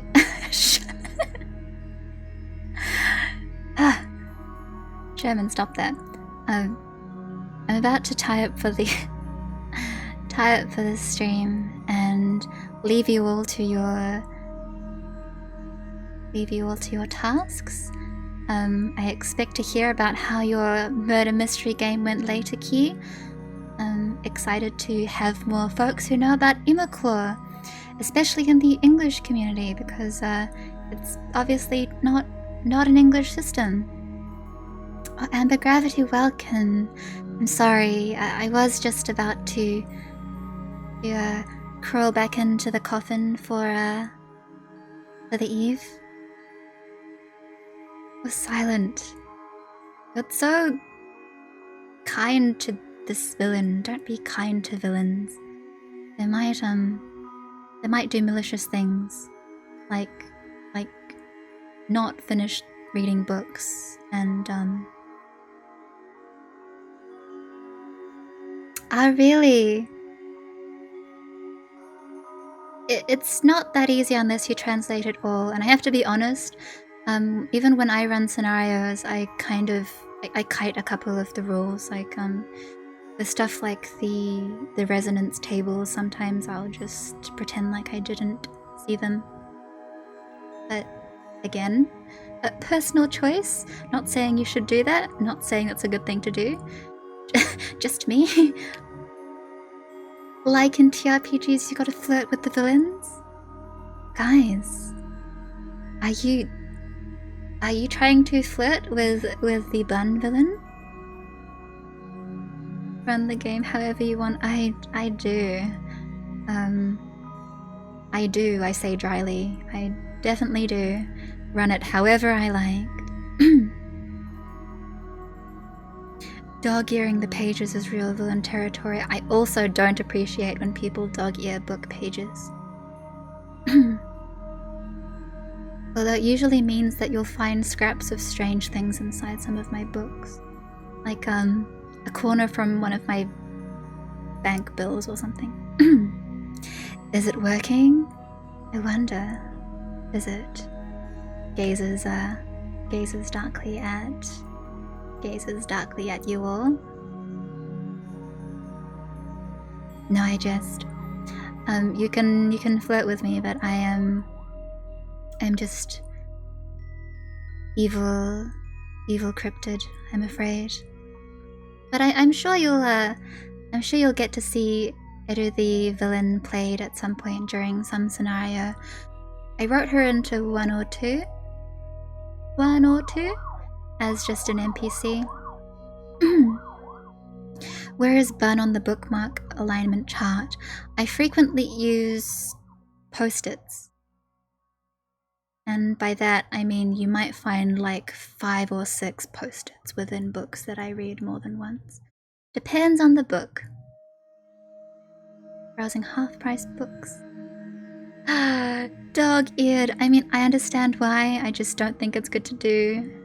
Feel slightly sad if people do it. Hope people never do it to my books. Bun is chaotic good? No, I am neutral. I'm true neutral. The truest of neutrals. Wait. I'm evil now. What was I saying? Forget I just said that. Anyway. Thank you for hanging out. What does pinning pages back mean? Scratch his head. When you fold the corner over and you close the book is, I think, the general description of dog-earing.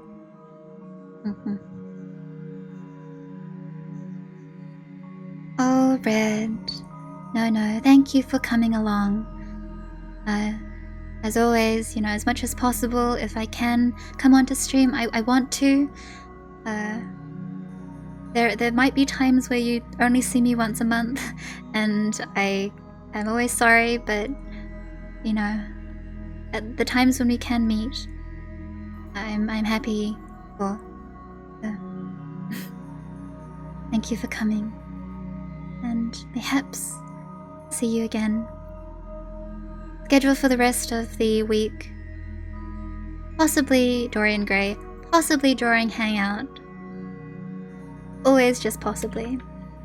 Gets out my waving hand. Wave.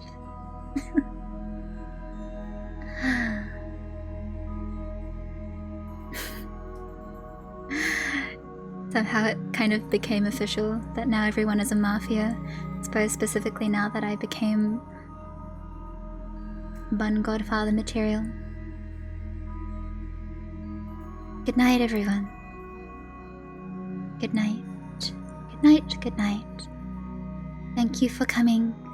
Thank you for visiting. Bun Enclosure is now closing. I will go and thump my coffin for a bit longer.